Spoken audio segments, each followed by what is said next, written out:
गुरवे सर्वलोकानां विषजे भवरोगिणां निधये सर्वविद्यानां श्री दक्षिणामूर्तये नमः.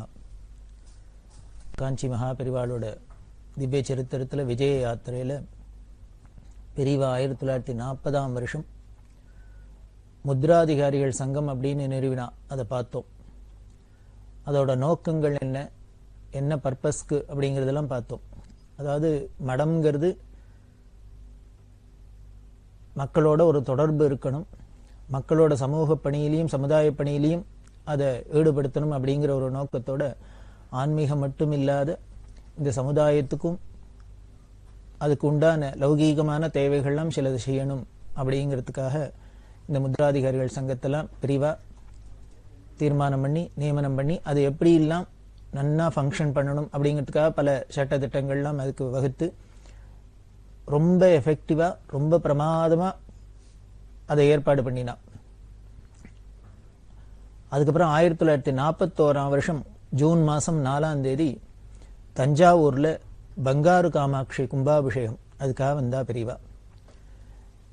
இந்த பங்காரு காமாட்சியோட வரலாறு காஞ்சிபுரத்துல காமாட்சி அம்பாள் கோவில்லே தான் இந்த பங்காரு காமாட்சி. இந்த பங்காரு காமாட்சின்னா ஸ்வர்ண விக்கிரகம், தங்கத்தினால பண்ணின அபரஞ்சி அப்படின்னு சொல்லக்கூடிய தங்க விக்கிரகம். தேவசிற்பி மயன்லால சிருஷ்டிக்கப்பட்டது காமாட்சி ஆவிர்பவிக்கிறதே. அது காமாட்சி சன்னதியில பக்கத்திலேயே தான் இருந்தது. ஆனா 18ஆம் நூற்றாண்டில் நடந்த இந்த கலவரத்தினால அந்நியர்களோட படையெடுப்பு, கோவில் எடுப்பு, செலவெடுப்பு இதெல்லாம் நடந்ததுனால அப்போ இருந்த ஆச்சாரியாளான 62வது பிரிவா இந்த அம்பாள் விக்கிரகத்துக்கு எதுவும் கெடுதல் வந்துடாத இருக்கணும் அப்படிங்கிறதுனால எடுத்துன்னு தென் திசையை நோக்கி வந்தா அப்படிங்கிறது நாம வரலாறு பார்க்கிறோம். அப்படி வந்த அம்பாள் தான் தஞ்சாவூர் ராஜாவோட பிரார்த்தனைக்கு இணங்க அந்த ஆச்சாரியாலும் அம்பாளும் அங்கேயே தஞ்சாவூர்ல போய் கொஞ்ச நாள் வாசம் பண்ண. அப்புறம் அந்த ஆச்சாரியால் காவேரி கரையில இருக்கணும்னு ஆசைப்பட்டு கும்பகோணத்துக்கு மடத்தை ஷிஃப்ட் பண்ணிட்டு வர ராஜாவோட திருப்திக்காக சந்தோஷத்துக்காக இந்த காமாட்சியை தஞ்சாவூர்லயே மேல வீதியில பிரதிஷ்டை பண்ணியிருந்தா இந்த 62வது ஆச்சாரியால். அன்னிலேருந்து இந்த தஞ்சாவூர்லயே காமாட்சி பங்காரு காமாட்சி வாசம் பண்ணிட்டு வரா. காஞ்சியில இருக்கிறது மூல காமாட்சி, இந்த தஞ்சாவூர்ல இருக்கிறது உற்சவ காமாட்சி அப்படின்னு வச்சுக்கலாம். அப்படி இருக்கிறதுனால இந்த காஞ்சி காமகோடி பீடத்தோட நிர்வாகத்திலே இருக்கிறதுனால பெரியவா போய் 1941ஆம் வருஷம் கும்பாபிஷேகம் பண்ணி வச்சா. இந்த பங்காரு காமாட்சி அவளை பூஜை பண்ணியிருந்தவா தான் சங்கீத மும்மூர்த்திகள்ல ஒருத்தரான ஷியாமா சாஸ்திரிகள் குடும்பம். அவ மூதாதையர்கள்லாம் காமாட்சி பூஜையை பண்ணின்னு வந்தா. காஞ்சிபுரத்துல காமாட்சியை பூஜை பண்ணி வந்தா. அதுக்கப்புறம் காமாட்சிய இந்த பங்காரு காமாட்சி விக்கிரகத்தை தஞ்சாவூருக்கு எடுத்துன்னு வந்தோன்னா அவளும் அப்படியே மைக்ரேட் ஆகி வந்துட்டா. பல ஊர்ல இருந்து வாசம் பண்ணிட்டு தான் வந்திருக்கா. அப்படி இருக்கிறதே தான் திருவாரூர்ல அவர் அவதாரம் பண்ணியிருக்கார். அதனால்தான் காமாட்சி பேர்லேயே தான் அத்தனை கிருதிகளும் எழுதியிருக்கார். ஷியாமா சாஸ்திரிகள் வேற எந்த தெய்வத்து மேலேயும் எந்த பாட்டும் எழுதுனதா தெரியல. முழுக்க முழுக்க காமாட்சி மேலேயே தான், அம்பாள் மேலேயே தான் கீர்த்தனங்கள்லாம் பண்ணியிருக்கார். அவ அங்க அந்த அம்பாள் அப்படி உபாசிச்சிருந்து தேவி உபாசகாலா இருந்து பூஜை பண்ணியிருந்ததுனால. இன்னொரு ஆச்சரியம், சங்கீத மும்மூர்த்திகள்ல இன்னொருத்தரான முத்துசுவாமி தீட்சிதர் அவ ஃபேமிலியும் அவ குடும்பமும் அவ மூதாதையர்களும் காஞ்சிபுரம் வேலூருக்கு நடுப்புற இருக்கிற விரிஞ்சிபுரம்ங்கிற இடத்துல தான் இருந்தா அப்படின்னு முன்னமே பார்த்தோம். இந்த விரிஞ்சிபுரம் தான் முத்துசுவாமி தீட்சிதரோட பூர்வீகமான சொந்த ஊர். அவ தாத்தா வெங்கடேஷ தீட்சிதர் அப்படின்னு, அவரும் ஸ்ரீவித்யா உபாசகர். அவருக்கு அம்பாள் சொப்பனத்துல சொன்னா, இந்த பிரதேசங்கள்லாம் பெரிய கலவரம் ஏற்பட போறது, உயிர் சேதம் ஏற்படுது, பொருள் சேதம்லாம் ஏற்பட போறது, அதனால நீங்கள்லாம் தென் திசையை நோக்கி போ அப்படின்னு சொல்லி அம்பாள் மத்தியார்ஜுனத்துக்கு போ, திருடமருதூருக்கு போ அப்படின்லாம் சொன்னா. முன்னமே இதை பார்த்திருக்கோம். அப்படி வந்தவாதான் அந்த வெங்கடேஸ்வர தீட்சிதர். அப்போ முத்துசுவாமி தீட்சிதரோட அப்பாவான ராமசுவாமி தீட்சிதருக்கு 5-6 வயசு இருக்குமோ என்னமோ, அவர் சின்ன வயசு.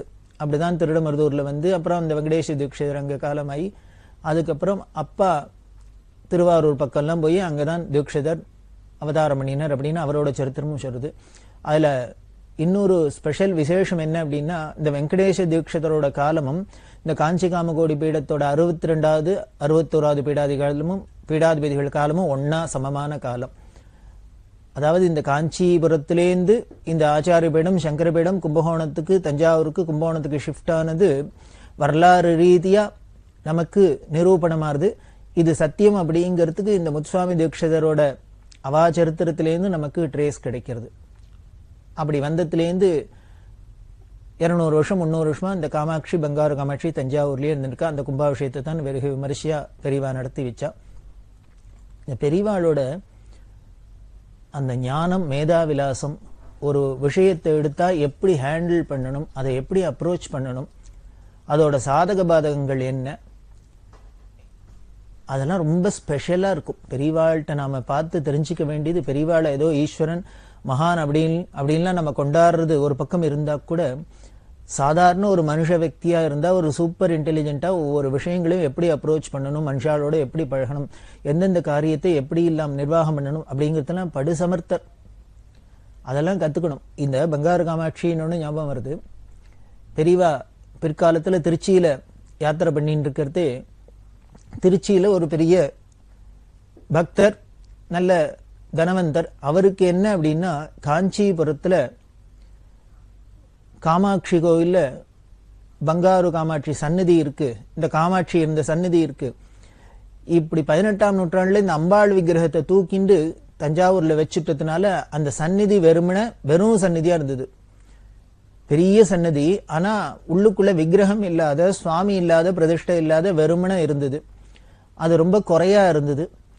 அந்த குறைய போக்கணும் அப்படிங்கிறதுனால என்ன பண்ணினர், அந்த திருச்சியில இருந்த பக்தர் தஞ்சாவூர்ல இருக்கிற பங்காரு காமாட்சி மாதிரியே ஒரு டூப்ளிகேட் விக்கிரகம், அதாவது பஞ்சலோகத்துல பண்ணி அந்த இடத்துல பிரதிஷ்டை பண்ணிடலாம் காஞ்சிபுரத்துல, அந்த இடம் வரிச்சினி இல்லாத இருக்கட்டுமே அப்படிங்கிற ஒரு நோக்கத்துல அவர் அப்படி தயார் பண்ணணும் அப்படின்னு நினைச்சுண்டு அதுக்கு பெரியவாள்கிட்ட உத்தரவு வாங்கணும் அப்படின்லாம் வந்தார்.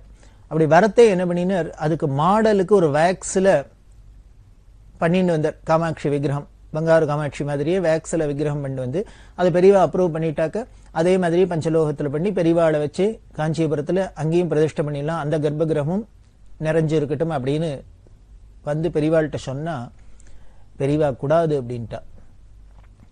அவர் சொன்னார், இல்ல ஒரு கோவில், அத்தனா பெரிய கோவில் சந்நிதி வரிச்சுன்னு இருக்கே, அதனால தானே இனிமே இந்த பங்காரு காமாட்சியை தூக்கி அங்க கொண்டு வைக்க முடியாது, இங்க பிரதிஷ்டை பண்ணியாச்சு, அதனால இதே மாதிரி ஒன்னும் மாடல் இதே மாதிரியே பண்ணி வச்சா என்ன அப்படின்னா, அதுக்கு பெரியவா சொல்ற அந்த பதில் தான் எல்லாரையுமே ரொம்ப ஒரு ஆச்சரியத்தில் ஆழ்த்திது. என்ன ஆச்சரியம் அப்படின்னா, இப்ப பெரியவா சொல்றா, இல்ல இப்ப காஞ்சிபுரத்துல அந்த சந்நிதி வெறிச்சுன்னு இருக்கிறதுனாலே, வெறுமனை இருக்கிறதுனாலே, யாரு போய் எங்க காஞ்சிபுரத்துல காமாட்சி கோவில போய் தரிசனம் பண்ணிட்டு வந்தாலும் இந்த பங்காரு காமாட்சி சன்னதியை பார்த்தா மேல போட்டிருக்கு பங்காரு காமாட்சி சன்னதி அப்படின்னு, ஆனா உள்ளுக்குள்ள விக்கிரகம் இல்லை. உடனே கேட்பா, என்ன இங்க சன்னதின்னு போட்டிருக்கு, ஆனா ஒன்னும் சுவாமியே காணுமே, அம்பாளை காணுமே, என்ன ஆச்சு அப்படின்னு கேட்டா உடனே சொல்றாப்புல இருக்கும், இங்க கலவரம் நடந்தது 18ஆம் நூற்றாண்டுல, இப்படி காமகோடி பீடாதிகள் இங்க எடுத்துன்னு போனா தஞ்சாவூர்ல பிரஷ்டா இருக்கு அப்படின்னு சொன்னா, ஹிஸ்டரி என்னைக்கு பார்த்தாலும் யாரு பார்த்தாலும் அது அப்படியே லைவா இருக்கும். எப்படி என்ன நடந்தது அப்படிங்கிறது பிற்காலத்துல தெரியறாப்புல இருக்கும்.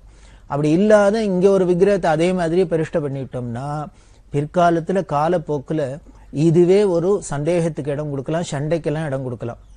தஞ்சாவூர்ல இருக்கவா எங்கள்கிட்ட தான் ஒரிஜினல் அப்படின்பா, இங்க காஞ்சிபுரத்துல இல்ல இங்கே தான் இருக்கிறது, இதுதான் ஒரிஜினல்பா. என்ன காலப்போக்குல ஆயிரக்கணக்கான வருஷங்கள்லாம் அறத்தை எப்படி மாறும், எப்படி உண்மை தெரியும் அப்படின்லாம் தெரியாது நமக்கு. இப்ப சங்கரோட காலமே அப்படித்தானே, உண்மை தெரிஞ்சு வெள்ளக்காரால ஏதோ அரகர ஆராய்ச்சியை பண்ணிட்டு 1200 வருஷம் அப்படின்னு சொல்லிட்டு இருக்கா. அதையும் சில பேர் நம்பராப்புல தானே இருக்கு. ஆனா சங்கர பீடங்கள்ல முக்கியமான பீடங்களா இருக்கட்டும், பிராச்சீன சங்கர விஜயங்களா இருக்கட்டும், எல்லாமே 2500 வருஷம் அப்படின்னு தான் சொல்லப்படுறது.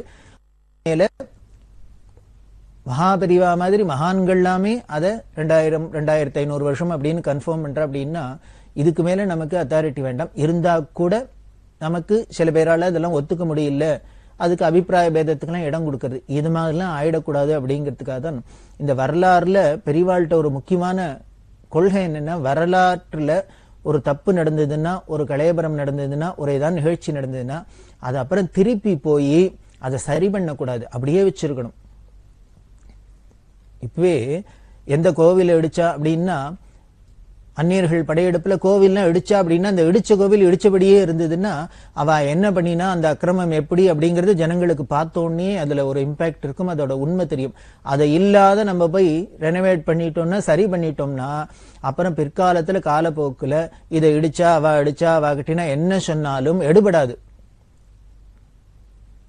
அதனால ஹிஸ்டரியில நடந்த அந்த தவறெல்லாம் அப்படியே மெயின்டைன் பண்ணணும். அப்படி இருந்ததுனால் நடந்த நிகழ்ச்சிகள் சாஸ்வதமா ஜனங்கள் பார்த்தோன்னே தெரிஞ்சுக்கும். இதுக்கு ஒன்றும் வேற ஒருத்தரும் யாரும் சொல்லணுங்கிறதே இல்லை, நம்பிக்கைக்கு பாத்திரமா இருக்கும். அப்படிங்கிறதுனால இந்த ஒரு தீர்க்க தரிசனம், இதுக்கு பேர் தான் தீர்க்க தரிசனம்னு பேரு, திரிகால ஞானம்னு பேரு.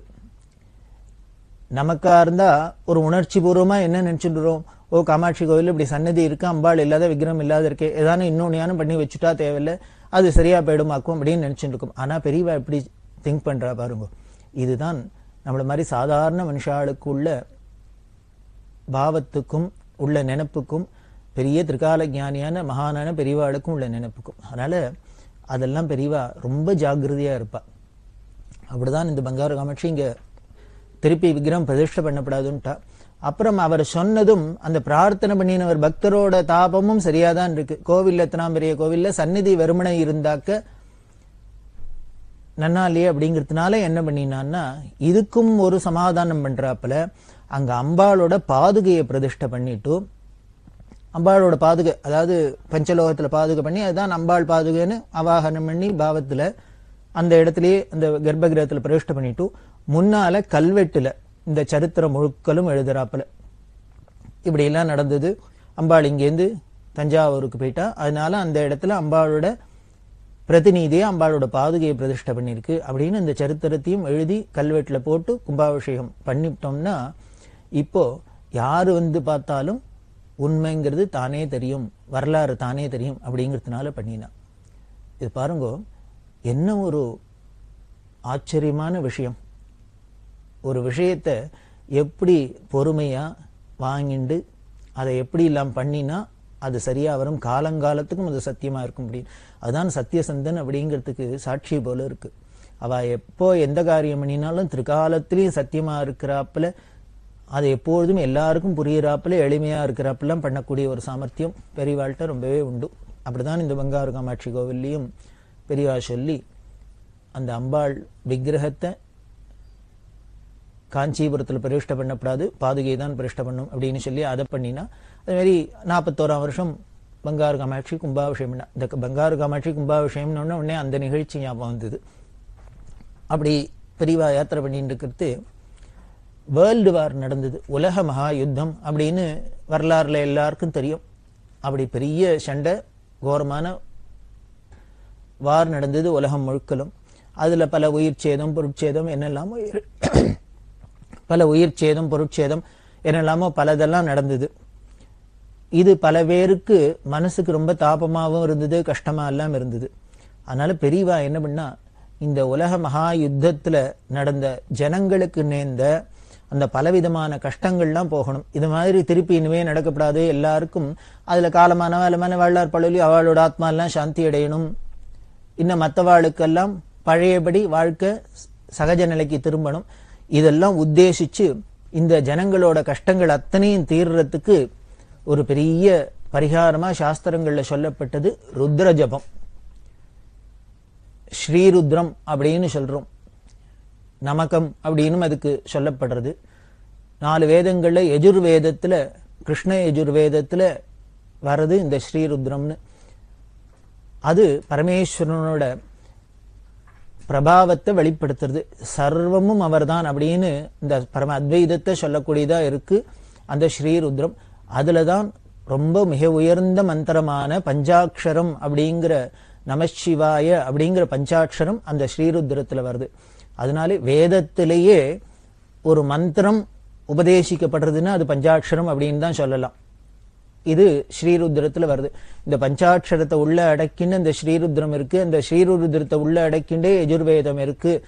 அதனாலேயே அதுக்கு பெருமை அப்படின்னு அப்பைய தீட்சிதர்ங்கிற மகான் அவர் என்ன சொல்றாரு, அவர் சாமவேதியா இருந்தார், தான் எஜுர்வேதியா பிறக்கலையே அப்படின்னு குறை, அடுத்த ஜென்மாலையானு எனக்கு ஒரு எஜுர்வேதியா ஜென்மா கிடைக்கட்டும், ஏன்னா ஸ்ரீருத்ரம் பஞ்சாட்சரத்தை தாங்கின்னு இருக்கிற அந்த வேதத்தை சொசாகியா அடையணும் அப்படின்லாம் ஆசைப்பட்டார். அப்படின்லாம் சொல்லப்படுறது. அப்படி ரொம்ப உயர்ந்தது, சிறந்தது, பரிகாரத்துக்குன்னு ரிஷிகளெல்லாம் சொல்லப்பட்டுதான் இந்த ஸ்ரீருத்ரம்ங்கிறது.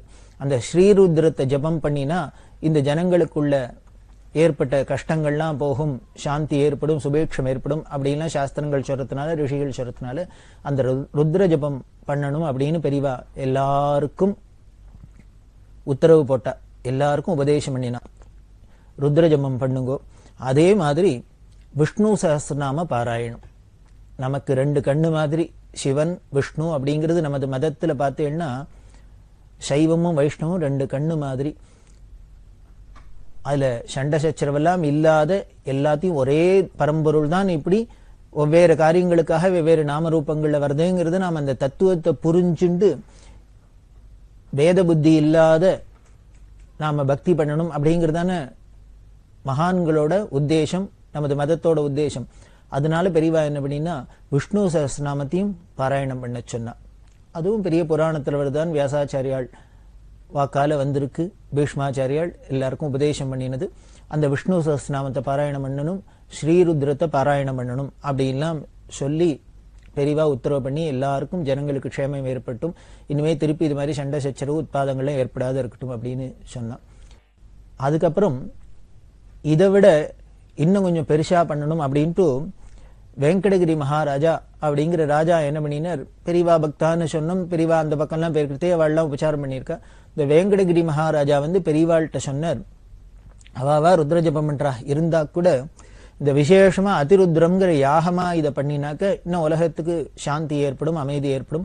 அதனால பெரியவா தான் அதை எங்க பண்ணணும் எப்படி பண்ணணும்னு சொல்லி உத்தரவு பண்ணி பெரியவா தலைமையில இந்த அதிருத்ரம் நடக்கணும் அப்படின்னு பிரார்த்தனை பண்ண, இந்த வெங்கடகிரி மகாராஜாவோட பிரார்த்தனைக்கு இணங்க இன்னும் பல பக்தாள் எல்லாம் எல்லாரும் சேர்ந்து விண்ணப்பிக்க 1942 ஏப்ரல் மாசம் மன்னார்குடிக்கு பக்கத்துல பூவனூர்னு இருக்கு. முன்னமே பார்த்திருக்கோம் பெரியவா அந்த பூவனூர்ல காசி யாத்திரை பண்றதே வந்திருக்கா அப்படின்னா, அந்த பூவனூர்ல என்ன விசேஷம் அப்படின்னா ஆகம பாடசாலை இருக்கு அப்படின்லாம் முன்னமே பார்த்தோம். அந்த பூவனூர்ல அதிருத்ரம் பண்ணினா ரொம்ப சிறப்பா நடந்தது. அதிருத்ரம் அப்படின்னா 11 நாள் நடக்கும். 121 வேத வித்துக்களை வச்சுண்டு ருத்ர ஜபம் பண்றது. அதாவது ருத்ரம், அந்த ஸ்ரீருத்ரம் அப்படின்னு ஓம் நமோ பகவதே ருத்ராய அப்படின்னு ஆரம்பிச்சு அந்த ஸ்ரீருத்ரத்தை ஒரு தரம் சொல்றது, ஒருத்தர் ஒரு தரம் சொல்லி தினமே சுவாமிக்கு அபிஷேகம் எல்லாம் பண்றதே இதை சொல்ற வழக்கம். இந்த ருத்ரத்தை ஒரு தரம் சொல்லிட்டோம்னா சமஸ்த பாபங்களும் போகும் அப்படின்னு சொல்லப்படுறது. பரமேஸ்வரனே வாக்கு கொடுத்திருக்கு, யார் ஒருத்தர் அப்படியே மனசுல லயிச்சு என்ன தியானம் பண்ணிட்டு ருத்ரத்தை ஒரு தனம் சொல்றானோ அவனுக்கு சமஸ்த பாபங்களும் போயிடும், எல்லா தோஷங்களும் போயிடும் அப்படின்லாம் சொல்லியிருக்கார், வரம் கொடுத்திருக்கார். அந்த ருத்ரத்தை அதனால்தான் நம்ம சம்பிரதாயத்துல எல்லா சிஸ்டர்களும் தினம் பூஜை பண்றதே ருத்ரம் பாராயணம் பண்ணிட்டு பூஜை பண்றது, அபிஷேகம் பண்றது அப்படின்லாம் வச்சுட்டு இருக்கோம். அப்படி சொல்றது. அதையே 11 தரம் சொன்னா லகு ருத்ரம் அப்படின்னு பேரு. 11 தரம், அதாவது 11 திரவியங்களால அபிஷேகம் பண்ணணும். ஒவ்வொரு திரவியத்தையும் அபிஷேகம் பண்றதே ஒவ்வொரு ருத்ரத்தை சொல்லி பரமேஸ்வரனுக்கு அபிஷேகம் பண்றது, இது லகு ருத்ரம். இந்த 11 தரம் ருத்ரத்தையே 11 பேர் சொன்னாக்க 11 பேர் 11 தரம் இந்த ருத்ரத்தை சொன்னா, அதாவது 11 × 11 121 தரம். இதுக்கு பேர் ஏகாதச ருத்ரம்னு பேரு. நாம பொதுவாகவே சஷ்டி பூர்த்தி முதலான எந்த ஒரு ஃபங்க்ஷன்லையும் மகா பிராயஷ்சித்தம் அப்படின்னு சொல்லிட்டு இந்த ஏகாதச ருத்ரம் பண்ணும். 11 வேத வித்துக்களை வச்சுட்டு 11 தரம் அவ ஜபம் பண்ணி அதுல 10ல் 1 ஹோமம் பண்ணணும் அப்படின்னு சாஸ்திரம் இருக்கிறதுனால ஒரு தரம் அவ சொல்லி எல்லாருமா ஹோமம் பண்றது அப்படின்னு ஏகாதச ருத்ரம் அப்படின்லாம் சொல்லும். அந்த தீர்த்தத்தால அபிஷேகம் பண்ணிட்டா அந்த பிராயஷ்சித்தம் பண்ணின பாப்பங்கள் தோஷங்கள்லாம் எல்லாம் போயிடுது. இப்படி 11 பேர் 11 தரம் சொல்றத ஏகாதச ருத்ரம் அப்படிங்கிற, அதாவது 121 தரம் சொன்னா அது ஏகாதச ருத்ரம். அதே அந்த 121 × 11, அதாவது 11 ஏகாதச ருத்ரம் அப்படின்னா எவ்வளவு கணக்கு வரும்? 1331 தரம். இது பண்ணினாக்க மகாருத்ரம்னு பேரு. இந்த மகாருத்ரத்தையே அதே மாதிரி அந்த 121 × 11 தான் இந்த மகாருத்ரம் அப்படின்னு சொன்னோம். இந்த மகாருத்ரம் × 11 அப்படின்னா எவ்வளவு? 16,641 தரம். இப்படி பாராயணம் பண்ணினாக்க அதுக்கு 10 அம்சம் தசாம்சம் ஹோமம் பண்ணினா அதுக்கு பேர் அதிருத்ரம்னு பேரு. அதாவது ஒரு தரம் சொன்னா ருத்ரம், அதே 11 தரம் சொன்னா லகுருத்ரம், அதே 121 தரம் சொன்னா ஏகாதச ருத்ரம், அதே 1331 தரம் சொன்னா மகாருத்ரம், அதே 14641 தரம் சொன்னா அதிருத்ரம் பேரு. இப்ப பாருங்க, ஒரு தரம் ருத்ரத்தை சொன்னாலே மகா பிராயஷ்சித்தம், எல்லா பாவங்களும் போகும் அப்படின்னு ஈஸ்வரன் வரம் கொடுத்திருக்காருன்னா 14641 தரம் ருத்ரத்தை ஆவர்த்தி சொன்னாக்க எவ்வளவு பெரிய க்ஷேமம், லோகத்துக்கு கல்யாணம், எவ்வளவு சுபீக்ஷம் அப்படிங்கறதெல்லாம் நாம தெரிஞ்சுக்கணும். அதனாலதான் அந்த வெங்கடகிரி ராஜா பிரார்த்தனை பண்ண அதிருத்ரமா பண்ணணும்னு ஆசைப்பட அந்த பூவனூர்ல 1942 வருஷம் ஏப்ரல்ல அதிருத்ரம் நடந்தது. அதுலயே என்ன அப்படின்னா, திருப்பி அதே வருஷம் செப்டம்பர் மாசம் 1942 வருஷம் செப்டம்பர் மாசம் திருச்சி கீழ ஜில்லால அகண்ட காவேரி தீரத்துல நத்தம்னு இருக்கு, அந்த நத்தத்திலையும் திருப்பி இன்னொரு தரம் அதிருத்ரம் நடந்தது. இப்படி 1942 வருஷமே ஏப்ரல்ல ஒரு தரம், செப்டம்பர்ல ஒரு தரம், 2 தரம் பூவனூர்லயும் நத்தத்திலையும் பெரியவா அதிருத்ரம் பண்ணி வச்சா. ரொம்ப நூத்துக்கணக்கான வேதவத்துக்கள்லாம் அவளுக்கு எதேஷ்டமா சன்மானம்லாம் பண்ணி அவளுக்கு சம்பாவனை எல்லாம் பண்ணி ரொம்ப பக்தி ஸ்ரத்தையா நடந்தது. அதாவது இந்த உலக மகா யுத்தத்துல நடந்த அந்த தோஷங்கள்லாம் போகணும், எல்லாருக்கும் மனசுல சாந்தி ஏற்படணும், அமைதி ஏற்படணும் அப்படிங்கிறதுக்காக எப்படி அந்த பெரியவாளோட மனோபாவம் இருக்கு, அவளுக்கு எப்படி இந்த சமுதாயத்து மேல ஒரு கருணை இருக்கு அப்படிங்கறதெல்லாம் இதனால தெரியுது. அப்படி இருக்கிற பெரியவா யாத்திரை பண்ணிட்டு இருக்கிறது 1943 வருஷம் பத்ரிநாத் அப்படின்னு வடதேசத்துல இருக்கு. அந்த பத்ரிநாத்ல தான், பத்ரிகாசிரமத்துல தான் ஆதிசங்கர பகவத் பாதாள் பீடம் ஸ்தாபிதம் பண்ணினா அப்படின்லாம் பார்த்தோம். அதுக்கு சாட்சியா இன்னைக்கும் இந்த பத்ரி கோவில்ல கேரள நம்பூதிரிகள் தான் பூஜை பண்ணிட்டு வரா. அவளை ராவல் அப்படின்பா அந்த தலைமை பூஜாரிய, அவளுக்கு இன்னொரு அசிஸ்டன்ட் இருப்பார், அவளை நாயிப் ராவல் அப்படின்னு சொல்லுவா. அந்த டெஹரி சமஸ்தானம் அப்படிங்கிற அந்த சமஸ்தானாதிபதிகள் தான் அந்த பத்ரி கோவில் எல்லாம் நிர்வாகம் பண்ணிட்டு வர. அந்த டெஹரி சமஸ்தானத்திலேருந்து பெரியவாளுக்கு கடுதாசி போட்டிருந்தா, இந்த நாயிப் ராவலுக்கு ஆள் வேணும், அதனால நீங்க பெரியவா தான் செலக்ட் பண்ணி கேரளாலேருந்து ஒரு நம்பூதிரி அனுப்பணும் அப்படின்னு சொல்ல, பெரியவா என்ன பண்ணா, கொச்சியை சேர்ந்த புதையடத்து கிருஷ்ணன் நம்பூதிரி அப்படிங்கிற ஒரு வேதவித்த நம்பூதிரியை செலக்ட் பண்ணி இந்த பத்ரிகாசிரமத்துல பத்ரி நாராயண கோவிலுக்கு நாயிப் ராபலா அப்பாயின்ட் பண்ணி பெரியவா அனுப்பிச்சா. அந்த கிருஷ்ணன் நம்பூதிரி அங்க போயிட்டு பெரியவாளுக்கு கடுதாசி போட்டுட்டார். ரொம்ப சந்தோஷப்பட்டு அந்த இடத்தோட பெருமையெல்லாம் தனக்கு எப்படி ஆனந்தத்தை கொடுக்கறது அப்படின்லாம் சொல்லி, பெரியவாளால இந்த பாக்கியம் கிடைச்சது அப்படின்லாம் சொல்லி பெரியவாளுக்கு கடுதாசி போட்டுட்டார். அப்படி பெரியவா இருந்துட்டு 1943 வருஷம் திருவானைக்காவல்ல இந்த முத்ராதிகாரிகள் சம்மேளனம் நடத்தினா. 40ல முத்ராதிகாரிகள் சங்கம் நிறுவினான்னு சொன்னோம். இந்த சங்கம்லாம் ஒழுங்கா செயல்பட்டு வரதா, அவளுக்கு குறை நிறைகள் என்ன, ஏன்னா வெளியில போய் பண்றதுனால அவளுக்கு ஃபீல்ட்ல ஒர்க் பண்றவாளுக்கு தானே தெரியும். இதெல்லாம் வச்சுட்டு அந்த முத்ராதிகாரிகள் சம்மேளனம் அப்படின்னு ஒண்ணு ஏற்பாடு பண்ணி 43ல திருவானைக்கால்ல முத்ராதிகாரிகள் சம்மேளனம் நடத்தினா. அதுக்கப்புறம் தொடர்ந்து என்னென்ன பண்றாங்கிற அந்த பெருமையை பார்த்துட்டே வரப்போறோம்.